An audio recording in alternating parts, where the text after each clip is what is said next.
called Main Street, which was, in truth, nothing more than a half-mile gap of 30-mile-per-hour road between Highways 95 and 374. The hotel itself, the Motel 6 of Death Valley, had, despite its outward appearance, relatively clean rooms that smelled of disinfectant soap. Not only had she seen worse, but she had applied her special skills in worse places, and with worse men for much less money. If anything, the name of the motel bothered her most of all. A Kedishen Tatar by birth, Allison, her real name was Aysalu, which in Turkic meant beauty as moon, had inherited from her mother and father and ancestors a healthy respect for omens, both subtle and overt, and the name Motel 6 of Death Valley certainly qualified as the latter, she believed. No matter. Omens were mercurial, and meaning was always open to interpretation. In this case, the motel's name was unlikely to apply to her. Her subject was too entranced by her to be of any threat, either directly or indirectly, and what she'd come here to do required little thinking on her part, so well had she been trained. And it helped that men were simple, predictable creatures, driven by the basest of needs.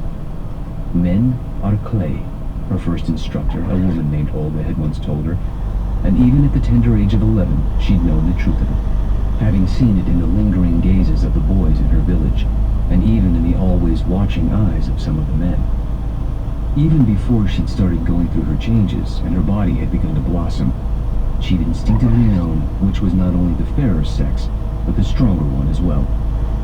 Men were physically strong, and that had its benefits and pleasures, but Alice implied a different kind of strength, one that had served her well, keeping her alive in dangerous situations and keeping her comfortable in hard times.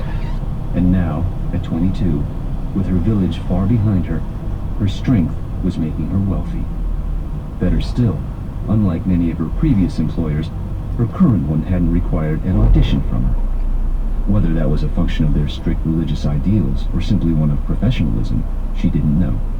But they had taken her bona fides at face value, along with a recommendation, though from whom was unclear. Certainly someone with influence. The now discontinued program that had trained her had existed under closely guarded secrecy. She drove past the motel's parking lot, then circled the block once, and came back in the other direction, looking for anything out of place, anything that tickled her intuition. She saw his vehicle, a blue 1990 Dodge pickup along with half a dozen others, all with in-state plates, save one from California and one from Arizona. Satisfied all was in order, she pulled into a gas station, did a quick Y-turn, then returned to the motel and pulled into the lot, parking 2 stalls down from the Dodge truck. She took a moment to check her makeup in the rearview mirror and retrieve a pair of condoms from the glove compartment. She dropped them in her purse and snapped it closed with a smile. He had begun to complain about the condoms, saying he wanted nothing between them, but she had demurred, saying she wanted to wait until they knew each other better, perhaps get tested for sexually transmitted diseases before they took their relationship to the next level. The truth was, familiarity and caution had nothing to do with her hesitation. Her employer had been thorough, giving her a detailed dossier of the man, from his daily routine to his eating habits to his relationship history. He'd had 2 lovers before her, a high school girlfriend who had dumped him between his junior and senior years, and another shortly after he graduated from college. That too had been a brief affair. The likelihood he had a disease